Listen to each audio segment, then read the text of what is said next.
Maro ireo teratany malagasy no mitaintaina ao Comore ankehitriny manoloana ilay fanafiana banky nataona lehilahy teratany malagasy iray sy lehilahy teratany vahiny iray tao amin'ny tanàna iray antsoina hoe Volovolo ao Comore tamin'ny 12 Novambra lasa teo. Misy mihitsy ireo milaza fa tsy sa manao ny asany andavanandro mihitsy ireo teratany malagasy mila ravinahitra ao Comore toy ny mpivarotra, ny mpianatra. Manao antso amin'ny tompona raiki-panjakana isan'ambaratongany manoloana ity tranga ity araka izany hoy Toami Mohamed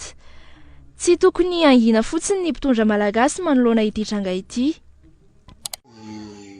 Miangavy sy manaitra ny mpitondra fanjakana sy toy ny gouvernemanta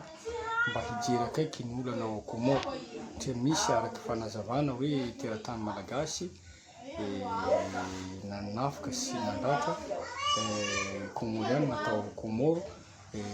fahamarinana moa zany tsy fatsy fa ny information zay azo ka lasa tsy mitona zany ny malagasy zay mitady ravinahitra ao Comore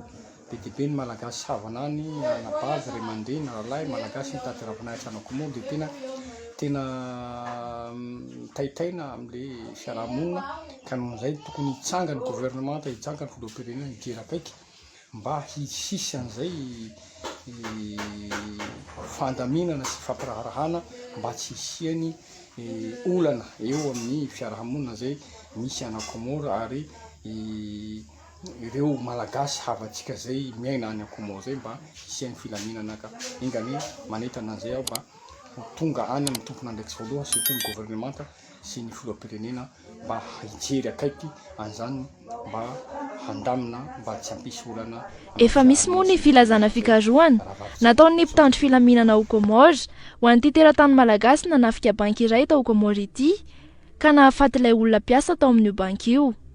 Andrasana ihany koa araka izany ny mety ho fandraisana andraikitry ny fanjakana malagasy.